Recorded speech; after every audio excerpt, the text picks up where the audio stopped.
Welcome everyone. Welcome to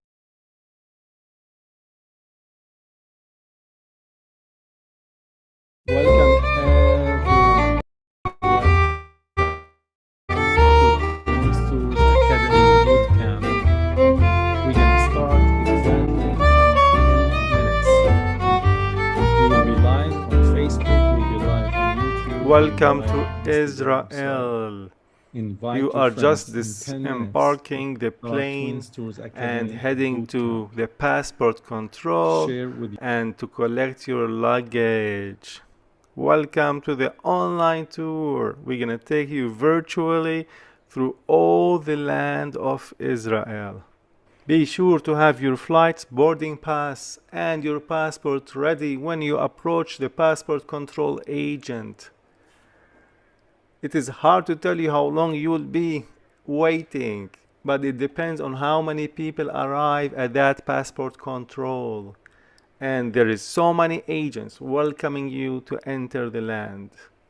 As soon as you cross the passport control, there will be a Twins Tours representative holding a sign and waiting for you to direct you to the luggage carousel to retrieve your luggage. And once everyone have all their luggages, our representative will escort you all the way through Terminal 3 where you will meet me. And here is our representative holding the sign, and I am meeting with you and welcoming you to the land. I will welcome you home. I will make sure that everyone has all their luggage. I'll make sure that you will use the toilets because we have 2 hours drive to our first destination, to Bethlehem. I am aware that all of you are so excited. It's your first time coming to the land.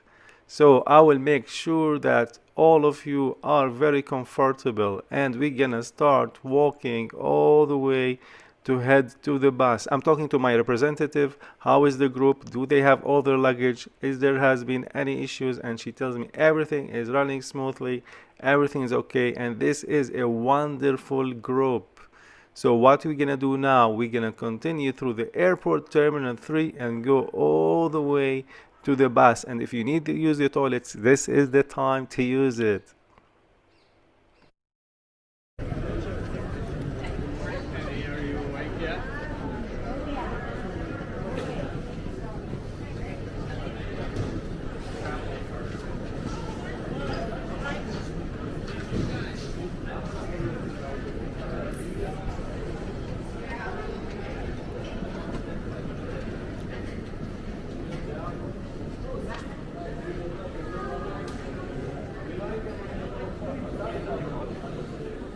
I'm just making sure that all the group are following me, and this is the way exiting Terminal 3 to reach where the bus is parking. So I'm telling all the group, come follow me for these next 10 days. I will be your tour guide in the land.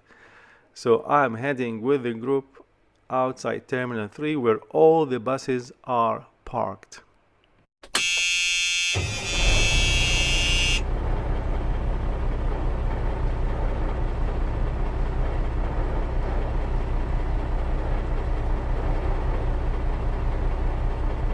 You see here all the groups from all over the world, so many buses, and every bus have a station.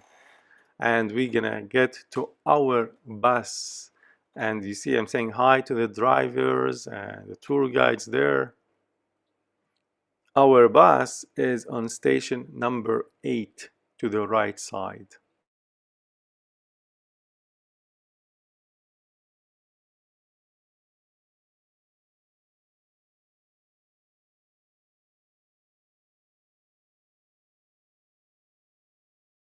We're gonna arrive, tell the group. But aren't you happy we are in a virtual tour? You don't have. And very soon you're gonna see our driver, and I'll be pointing for them to place their luggage to the right side of the bus, as you see, because we don't want them all to go and fill all the luggage compartment immediately. So I divide them into two parts, the right side, and then when more people come, I will show them the left side of the bus to put their luggage. And everyone is cooperative, everyone is very helpful, and they are so happy and so excited. They are in the land and they are all jet lagged, but that is fine. Aren't you happy virtually? There is no jet lag. And I'm making sure that everything is running smooth. I'm making sure that everyone also will place his luggage inside the bus luggage compartment and not to forget any single piece. Of course, the small luggage, the carry-ons is inside the bus, but the big ones is in the compartment, in the luggage compartment.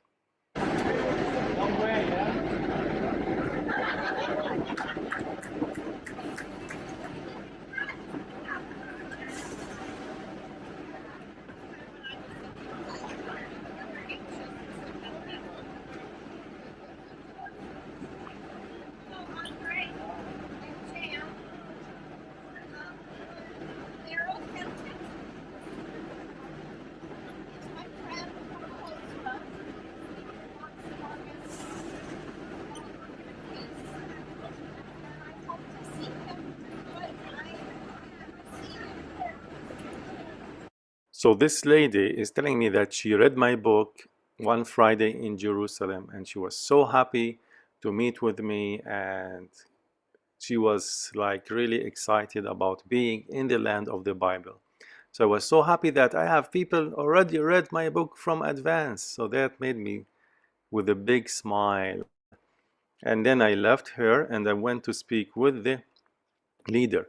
And I'm telling him about what to expect next, how we want to make sure that all of the people are in the bus, all our party. Also, I'll speak with him about some organizational tips when we arrive the site, that we need everyone to be together, and when we set a time that everyone will come on time. So I'm sharing with the tour leaders about some things I will tell the group to make it a great trip and make it so organized. And he agrees with me. And here are the group getting ready. And I am getting ready to be their guide for the next 10 days. So welcome to the land, welcome to Israel, welcome to the virtual tour online. Soon we will leave Ben Gurion Airport and we are driving all the way to Bethlehem. The route is around 1 hour. So we will be teaching everything you see on the road. Here are some interesting information about Ben Gurion Airport. It is the main international airport of Israel and the busiest airport. It is located 12 miles to the southeast of Tel Aviv, and this airport is considered to be among the 5 best airports in the Middle East due to its passengers' experience, and it has one of the highest level of security in the world.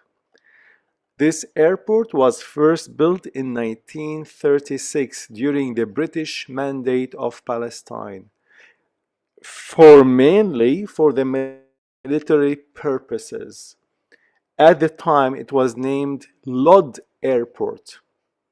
It was changed only to be Ben Gurion International Airport in 1973 to honor Israel's first Prime Minister David Ben Gurion.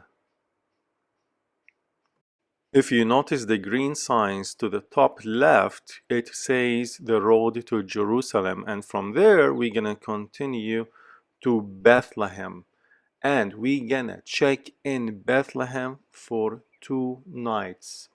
And I will go through general information. I will go with you through the macro, the big picture of my teachings. For every day of the tour, we will have a teaching. And for every day, we will have a theme. And on that theme, all the teaching will revolve around it. For example, today we are going to Bethlehem. We are driving there, and it's only the introduction. That's the arrival.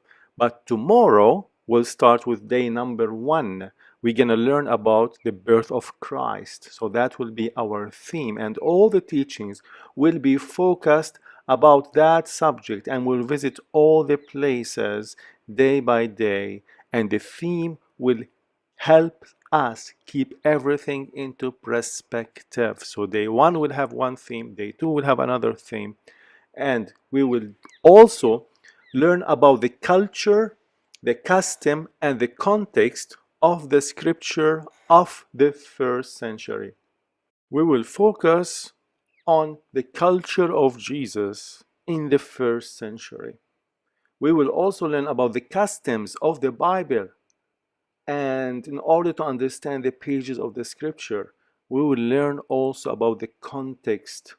Context is very important. We Christians, we love and we have tendency to put and read scripture out of context. And it's very important to go back to that historical background. So I call them the 3 C's: culture, custom, context, and this is what we will focus on each. And if you look around you at Ben Gurion Airport to reach the main road, road number 1 that connects to Jerusalem and from Jerusalem to Bethlehem. So we are still in the airport vicinity. Look at the green, look at all the agriculture, and look how Israel is such a beautiful green land.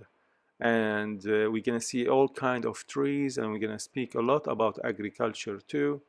And very soon we're gonna reach a sign that we are leaving the airport, and you can see in front of you the main entrance, the security to the left side, and we are heading out of Ben Gurion Airport right now, and we're gonna head towards Jerusalem. We're gonna go all the way up to Jerusalem and then to Bethlehem, and you're gonna see signs also showing us the road towards Jerusalem. The left road will go to Tel Aviv, and the right road, which we're taking right now, is heading towards south to Bethlehem. And look, we are crossing through a bridge, and that bridge will gonna divert to the left side and connect us with the main road of Jerusalem to Bethlehem. So Jesus was born as a Jew in Bethlehem. He lived his childhood in Nazareth as a Jew, which we will visit later. And he grew up as a young Jewish kid learning Torah in the streets of Nazareth. And then he had his ministry around the Sea of Galilee as a Jew, as a rabbi, and he went up to Jerusalem during the Passover festival, and he was sacrificed as a lamb. And he will come back to the Mount of Olives as a Lion of Judah, as a Jew. So to let you know that Jesus was not evangelical. Jesus was not a Baptist with respect to all the denominations. Jesus was not Orthodox. Jesus was not Catholic. Jesus was simply a Jew. So what we're going to learn about the Hebraic and the Aramaic roots of Jesus Christ.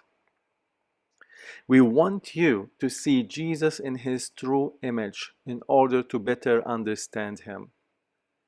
And to do this, you need to see him through his Middle Eastern eyes. You need to come and visit Israel and walk where he walked and experience the land of the Bible. And this is one of the reasons we are doing these virtual tours. If you cannot come and walk the land, we can take you virtually to the country to drive through and see it by your own eyes. Because when you look at Jesus and when you understand Jesus, you come from the Western culture. Jesus is from the Eastern culture. Jesus literally walked this land. The trees you can see right now, to the left side and to the right side, he saw these trees. That's the land of the Bible. And this road is taking us all the way to Bethlehem. But let me explain for you some differences between the Western mindset and the Eastern mindset. This is just an introduction before we arrive. Look at the sign here. It says Sha'ar Haggai. Sha'ar Haggai is the main entrance to the city of Jerusalem. And as you notice here, we are going up a hill very soon, and you can see hills all the way up, and we're gonna driving all the way up of the hills of Judea. And when I am explaining about the differences between the Western and Eastern mindset, keep looking around. I want you to know that the West is affected by Greek way of thinking, by Greek theology, and the West is like the male mindset. The East is like the female mindset. The male mindset is rigid. It's one way. The female mindset is more into details, and it's different ways. In the West, you have a program. You have 10 days, you want to do that program. In the East, we go with the flow. We have a program, but we go with the flow. Not only we go with the flow, we are fluid, and not only we are fluid, we are flexible. Now, it is very important because the West, the Western Church, is hungry for knowledge. You are watching this online virtual tour and you need more information. You're hungry for the knowledge about. Look to the right, you're gonna see tanks. Now look to the right, you're gonna see white iron square blocks tanks. And this is from 1948 war. This is, remember, the road from Ben Gurion Airport up to Jerusalem. And this is the main route before reaching the Judean hills. And there was a huge battle took place here between the Jordanians and the Israelis in 1948, taking Jerusalem. So that battle took place here on this road. As you notice, we're going uphill. You see, oh, we are surrounded by hills right now, and we're going to keep going all the way up. So the West wants knowledge. The East, we have the knowledge. We are patients. The West, they try to discover all the secrets of life. They need more understanding of what happened in the pages of the Bible. But in the East, we are not worried to discover these things about life because the truth has already been presented to us. The West focuses on the logical mind. You want to make sense. You want to understand. But in the East, when you come here, you don't think from your mind. You don't think logically. But you think in parables. You think from your heart. You think about stories. You think about relationship and not pure theology.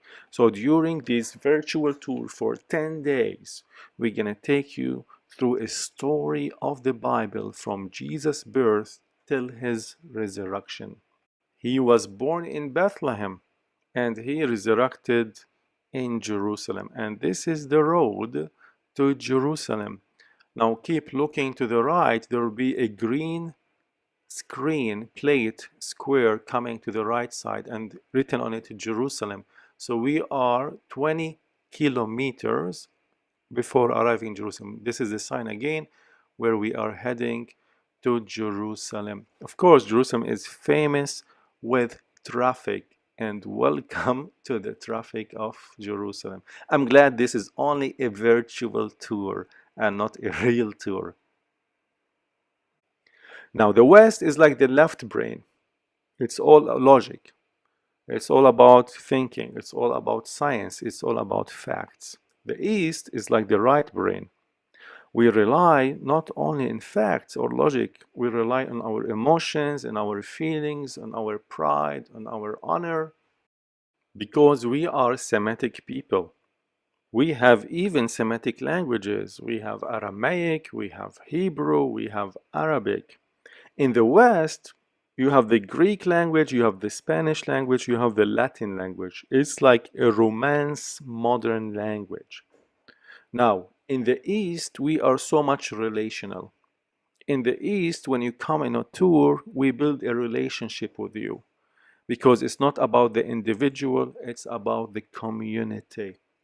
In the West, it's individualistic.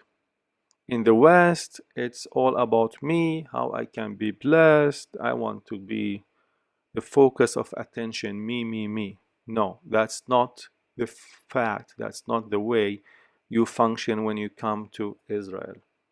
Now, in the West, it's like boxy. You rigid. People in general, they want to do what they want to do. They come to Israel, we want to do this, we want to see that side. No, we have to go with the flow. We have to be fluid during touring the land of the Bible.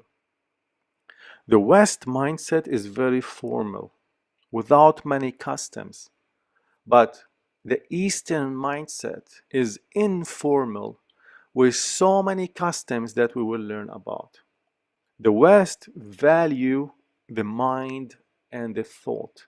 We in the East, we value the heart and the emotions. In the West, you are very theoretical. In the East, we are action oriented. We make things happen. We are alert. Now, in the West, you respect time so much. But in the East, we do not have much value for time because we don't know what's gonna happen on the road.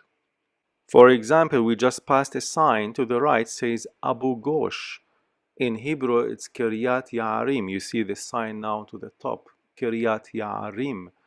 This is the place where the Ark of Covenant had stood for 20 years before King David took it all the way up to Jerusalem at the house of Avinadav. So there are so many biblical stories that took place on the road going up to Jerusalem. You can see now the Judean hills. And not far from the hills you see in the right side in the far horizon, there is the village of Ein Karim. That is the playground of John the Baptist. So we are on the top now of the mountains heading to Jerusalem. The sign we just passed says 17 kilometers to Jerusalem, which is around 12 or 13 miles. Look to the left, there is a lot of construction. Of course, there's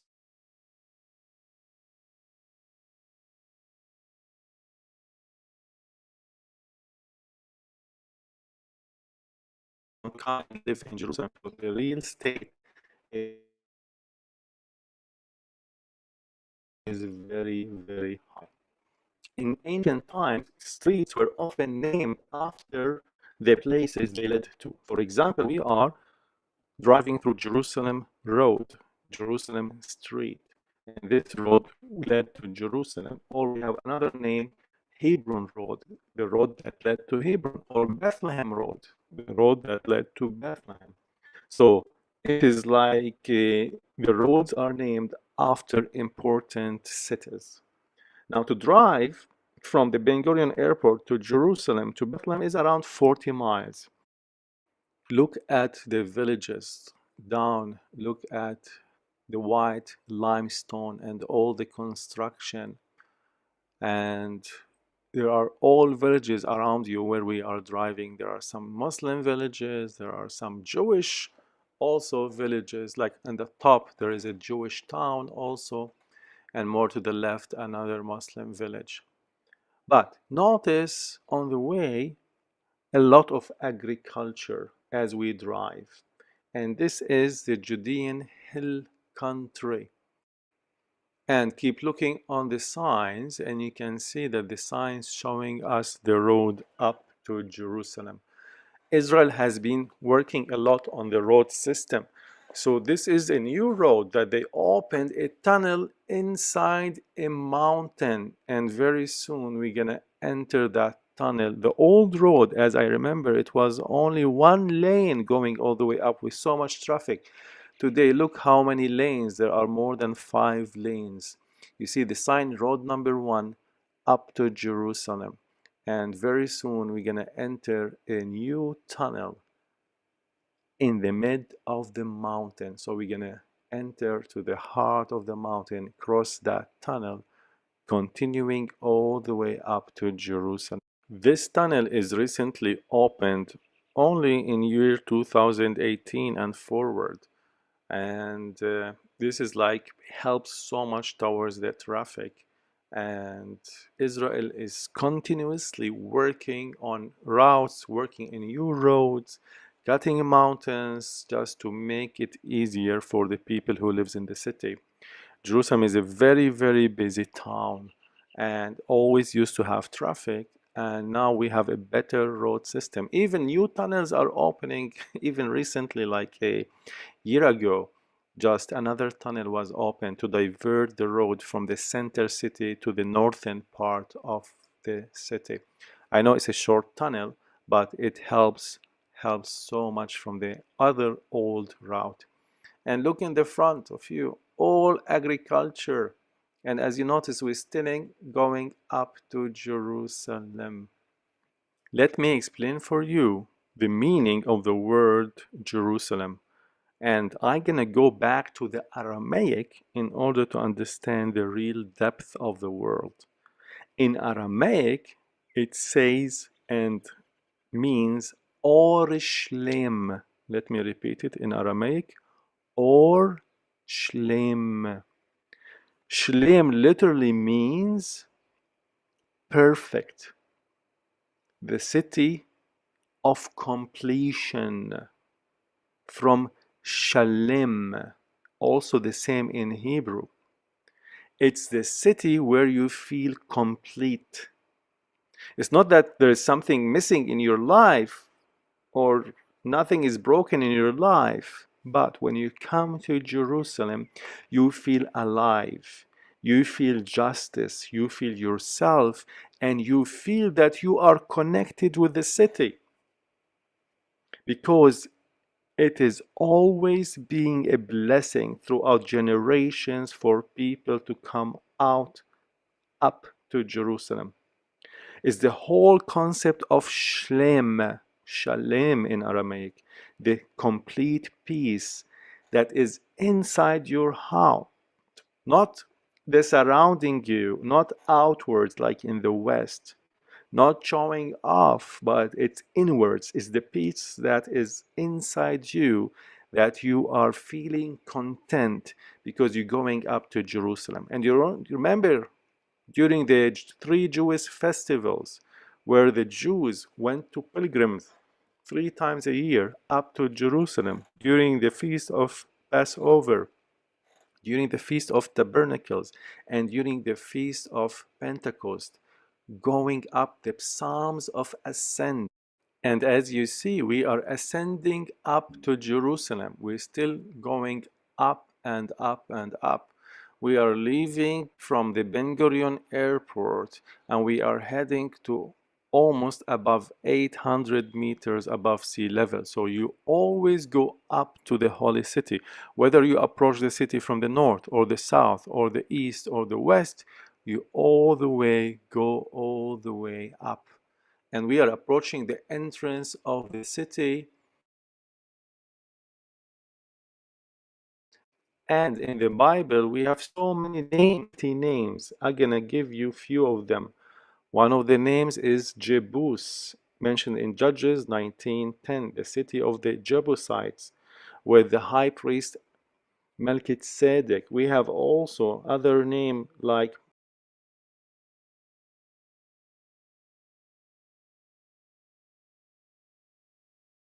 which is mentioned Zion, or the city of peace. Zion, by the way, Zion is a Hittite word which means the marking place. This is where God chose his city to be in. So we have so many biblical names of Jerusalem, and we are heading and ascending up and up. Very soon we're gonna pass by a sign in Hebrew. It's written and it says Bruchim Ba'im. Look now in Hebrew letters to the right side, Bruchim Ba'im, which means welcome to Jerusalem, welcome. Anyone who is coming from any place on earth, he is welcome to the city of Jerusalem because you will be part of that city. And here you see from far all the way, there's a big pole, and that is the new bridge on the entrance of Jerusalem from the west. It's made for the train, it's the train bridge. And after, look to the left of the train bridge, you're gonna see the central bus station more to the left side and a big building. And look to the right, now you see Jews, you see religious Jews. We are approaching West Jerusalem where are a lot of religious Jewish families. And this is where they live and see their daily lives. And very soon we're gonna cross this bridge. To the left is the gasoline station in red, and in yellow also 2 gasoline stations. And this is West Jerusalem. So in order to arrive to Bethlehem, we have to pass through this city. The green buses to the left are the main transportation, the local main transportation of the city. This bridge was designed by a Spanish architect, an engineer, especially to be used by the light train. And you can see windows here, glass, and this glass is for sided pedestrian that allow people to walk and cross that bridge. The bridge costed $70 million or 250 million shekels and was dedicated in June 25, 2008. And many Jerusalemites was against this project because it distracts the entrance of Jerusalem to modernity. And many of the local Jerusalemites said, we want to keep Jerusalem old, we want to keep it authentic. But of course, the government won over that, and they decided to make this bridge and for the rail train to pass on top of it. And by the way, the rail train is so much helpful, the light train in Jerusalem that began its service in August 19, 2011, and that helped the locals to transfer from one location to another location because Jerusalem is a big city. Jerusalem is almost 1 million people in population. 1/3 are religious Jews, and you're gonna see a lot of them now from the bus. And another 1/3 are secular Jews, and another 1/3 are Muslims. And what is left are only Christians. So Christians is a minority among a minority among a minority. As you see, a lot of cranes, there's a lot of construction entering the city. And it's becoming much more like real estate. And look to the left is the main train station. This is the main train station that drives from Jerusalem to Ben Gurion Airport, Tel Aviv, and also opened recently. Look, they want to make Jerusalem modern with a lot of sky rises. So in the few coming years, you're gonna see a lot of offices, a lot of sky rises entering the city of Jerusalem. That's a good thing. That shows there's a lot of income. Jerusalem have good, Israel have good income, but it distracts the authenticity of the city. Again, this is modern Jerusalem. We're approaching Western Jerusalem, and we're gonna drive through some roads, and we're gonna show you how the people live in this city with Muslims, with Jews, and with Christians. And look to the right, you're gonna see a local bus that's with Jewish transport to know what bus station to take. Is it East Jerusalem bus station? East Jerusalem is an Arab bus station. West Jerusalem is a Jewish bus station, and it gets more complicated. There are buses used only by religious Jews in Jerusalem, and it's separated, the women in the front and the men in the back. So anyway, Jerusalem, it's such a diverse city, and it's considered to be a holiest place in the world. It's holy for Christians. This is where Jesus was crucified and came with his message of salvation. For the Jews, it's where the temple used to be, and where Nehemiah and Ezra came and built the second temple, and it's holy for the Jews. And for the Muslims, it's where the Prophet Muhammad ascended up to heavens. So it's holy for three religions, and it's important for the three religions. Jerusalem started all the way back from the Middle Bronze Age, almost 3500 BC, from the Canaanite period. And it also have a lot of history from 1000 BC, when we hear about King David conquering the city of Jerusalem, and his son Solomon built the first holy temple about 40 years later. Then the Babylonians occupied Jerusalem 586 BC, destroyed the temple that Solomon had built, and sent the Jews to exile. And then after 50 years, the Persian king Cyrus allowed Jews to return back to Jerusalem. Then we have a lot of history that took place. The Greeks, and after the Greeks, the Romans, and after the Romans, the Persians, and then after that, the Crusaders, and then the Ottoman Empire, the Turks, who ruled Jerusalem and much of the Middle East from about 1516 till 1917. And then after that, we had World War I. Great Britain took over Jerusalem, and which was part of Palestine at that time, and the British controlled the city and its around regions. And later on, on 14th of May 1947, Israel became an independent state after David Ben-Gurion announced the birth of the Jewish state. And then a war took place between Israel and the surrounding countries. And then Jerusalem was divided into two parts, West Jerusalem and East Jerusalem, for 20 years.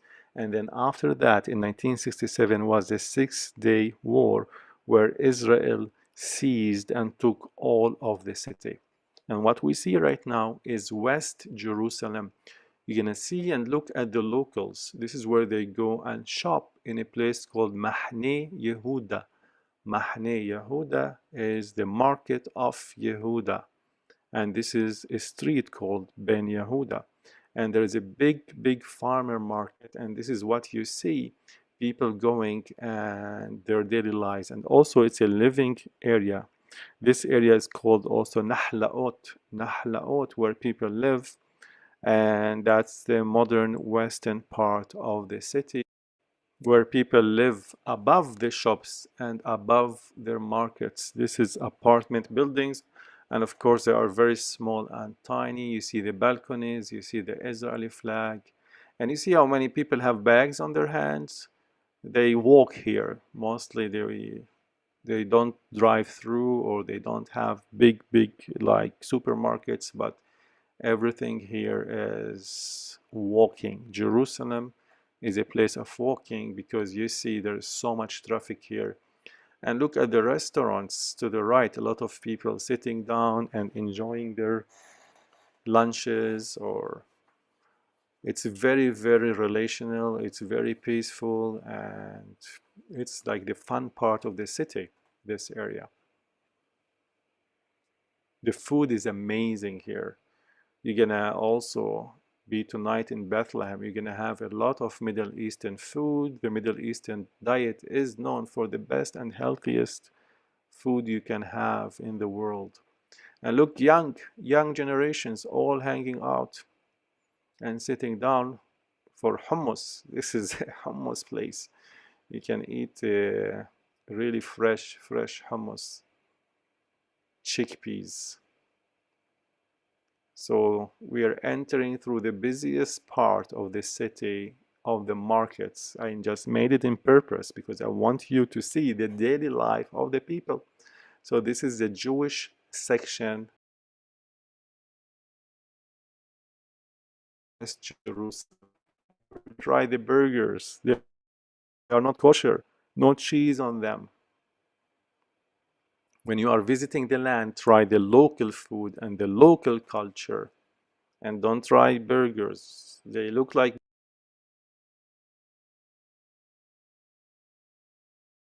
burgers, but they don't taste like burgers. Falafel, and try the shawarma. Very soon we're gonna see a falafel shop up to the left with a stand. Look at the families, religious families, the way they dress. Have the yarmulke, the kippah on their heads, and the women covering their heads with long skirts. Also, this is a religious neighborhood. See how people crossing the road, crossing the street, where buses are driving. So it can be a lot of chaos in Jerusalem, a lot of diversity, a lot of action. Look how the people drive, one on top of the other. This is like a three-way drive, not a two-way drive. Cars coming from the up, cars coming from down. If you drive in Jerusalem, you can drive in any place on earth. So in front of us is a taxi. You see the yellow cab on the top of the taxi with a yellow number. Taxis. Anytime you use a taxi in Jerusalem, ask for a meter. Ask for a meter is very important. So we're passing through the traffic right now.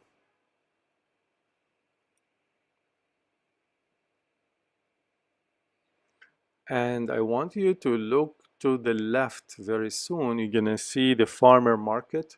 You're gonna see the open market. It's a 3 rows of lines, left and the center and up to the right. Keep looking. There will be another entrance to the left where people go and shop. It's like an open market. They sell everything there. It's like the Walmart of Jerusalem. They sell everything you think about and you don't think about. From food to clothes to vegetables to restaurants, and it's a lot of fun to be here. Make sure when you're in Jerusalem to visit the farmers market. This is what we call in Hebrew the shuk. The shuk is one of the most beautiful markets and icons of Jerusalem, and it was established in 1887. And as I mentioned, you can find everything here you think about, from housewares to flowers to clothes to food, sweets, meat, fish, spices, especially the spices, a lot of spices here. Also, at night, this is a great venue because all the restaurants will open again, and bars and a lot of music. So especially on Thursdays, at weekends, this completely turned to a nightlife here in the city. Twin Stores office is on this building from the other side. This is called Klal building in West Jerusalem in Jaffa Road. And to the right is that building. We are on the C2, floor 2, office 201. Office 201. So we're gonna pass the Klal building, we're gonna pass Twin Stores office. And this is the light train. Look to the right, center of Jerusalem, the light train. What we see is Davidka Square and the entrance of Prophet Street. It's from Davidka Square all the way to Damascus Gate. The Prophet Street is very important in the 19th century because of a lot of hospitals, a lot of churches, and a lot of government offices and foreign consulates, and wealthy Christians and Jews and Muslims resided in the Prophet Street. We are now on Bethlehem Road, pass through Jerusalem, and in 10 minutes we will arrive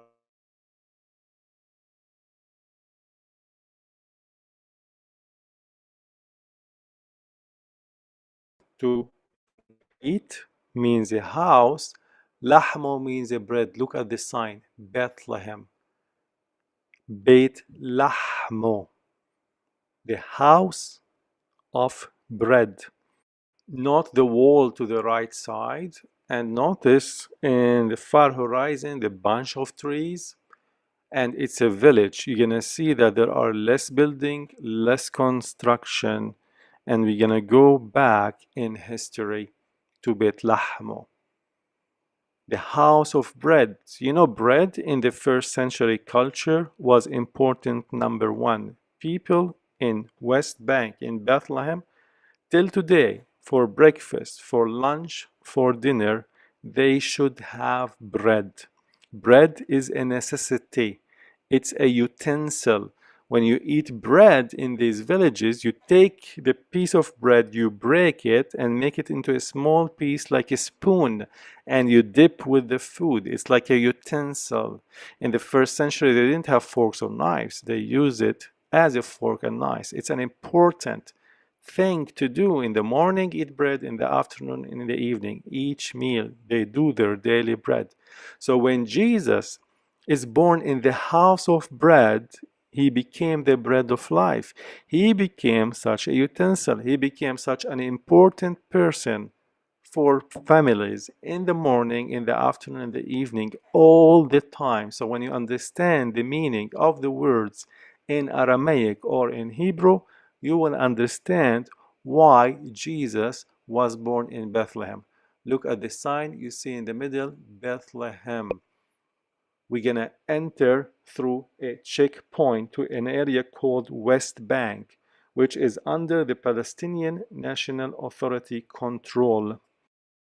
It is very important to understand that Israel is a small country, and so the driving time from one Israeli town to another West Bank city like Bethlehem can be very short. Typically, any distance during the tour from one stop to another will not take more than 45 minutes. Again, look at the sign here to the right, Bethlehem, Beit Lahmo, Beit Lahmo. Keep looking to the right, you see another sign called Rachel Tomb. And in biblical text, this is on the ancient road even between Jerusalem and Bethlehem. And it's written in Genesis 35, verses 19 and 20. And Rachel died and was buried on the way to Ephrathah, which is Bethlehem. And Jacob set a pillar upon her grave, that is the pillar of Rachel's grave unto this day. So Rachel Tomb is also on our way. It's a closed area, closed territories. We will not be able to see it. But we are approaching now something is called the checkpoint and the separation wall. Very soon you're going to see this huge separation wall separating between the West Bank, Palestinian area, and Israel. If you look straight, you're going to see that wall all the way, that wall back. And back of that wall is Rachel Tomb, but we'll not be able to see it. Now we're going to head to the checkpoint. We have to be very serious arriving there. No pictures, please. We're not allowed to take any pictures. And this is, we're passing the checkpoint, entering to Bethlehem, entering to the Palestinian Authority area. In June 2002, the Israeli cabinet decided to erect a physical wall separating between Israel and the West Bank and put a lot of checkpoints.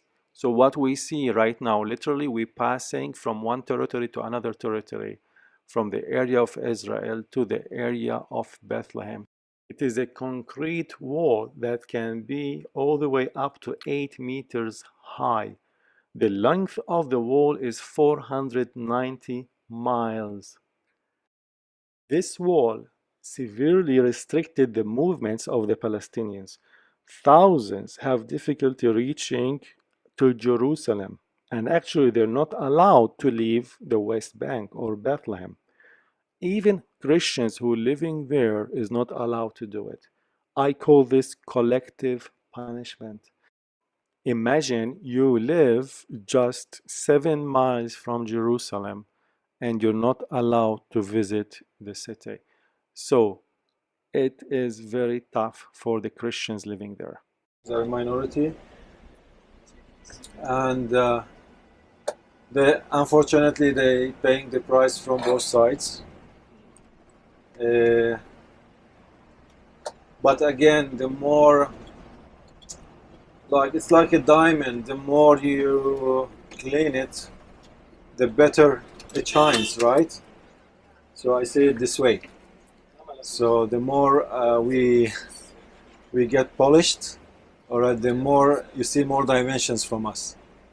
So again, if we had an easier life, we may not see God. But when we have no choice except to seek God, right, that's when we get stronger. So some few examples, like how really the Christians are in a way paying the price, especially like you see this wall to the right, this wall. So behind would be Israel. We are here in Palestine, and I remember studying at the Bethlehem University. I would drive from Jerusalem. There was no walls. There was nothing.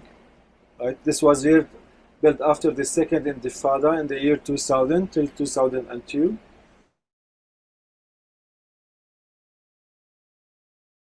Almost in the snake path. But again,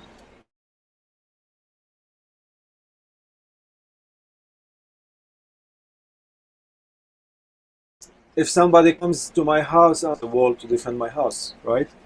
So for security reasons, Israel built the wall, but again, it's always the innocent people that pay the price, and the wall includes Rachel's tomb. To the right, there is a tradition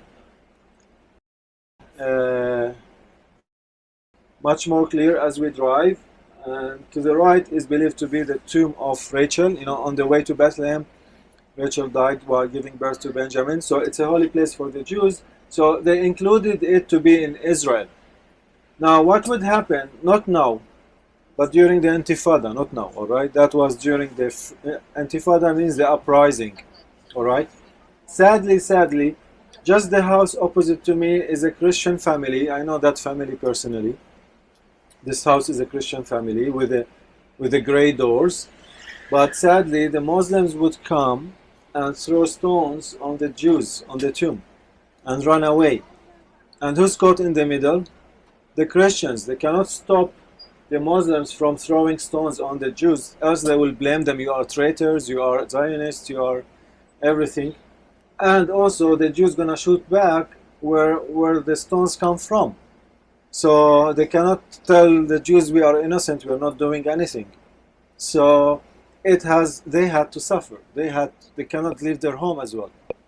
So being caught in the middle of the struggle, Christians paid a big price, and especially in the West Bank, and especially in Bethlehem. And as I said, sadly, it's becoming more and more Christian. Actually, this less Christian, sorry. So this, like you see, I don't know if you can see on the roof, there is like a piece of wood. This used to be a cross. This was a cross, but they had to take it out. Again, this is just a simple example how they're paying the price. When I was at the university, we were maybe in my class 30-something students. After we graduated in 4 years, half of the class graduated. The other half, if they had a visa somewhere outside the country, or they had a relative that they go to, like in Latin America or even Canada, that was opened one time for as they open to immigration. So many would prefer to leave to go there. So that's to the right, you see Rachel tombs, and you see the watchtower. Now it doesn't make sense to throw stones from here, but again, still the Muslims would do it. There are other places where the Muslims can do it, but they prefer to come where the Christians live, because they know we cannot defend ourselves. So that is the Christian house here to the right. It's for the Halabi family. Now we are on one of the main streets in Bethlehem, one of the main streets that would lead us to the old Bethlehem, that would lead us to the oldest church in the whole world, the Nativity Church.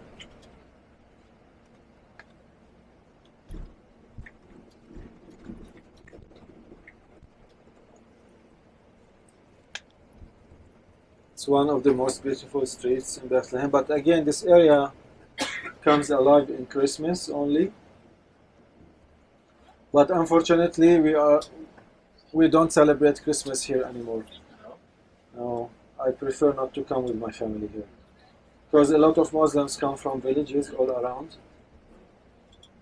and they think we come from another world or another planet, the Christians. So even we are a minority, but we educate more than 25% of the Arab population, like the university in Bethlehem. I don't know if you can see the statue on top to the right, but that's the University of Bethlehem. And there are many Christian schools as well. Now, when I say Christian university or Christian school, the principal is Christian, but the majority, 90% of the teachers, of the students are Muslims. They are like, let's say, middle-class Muslims who can afford to put their children in the Christian schools because they know it's Christian education and in the Christian universities. So the school is a good way, because one, it's not only that immigrating outside of the country is a big fear. The bigger fear is being isolated in our community. But a school is a good way where we can face our fears and not run away, right? Because if we run away and get isolated in our churches, it's a big danger. We are arriving our hotel. This is the building, and we're gonna check in for 2 nights, and we're gonna head for dinner. So all the group is coming down, checking in, and having dinner. And the wake-up call tomorrow morning is at 8 o'clock to start with day number 1.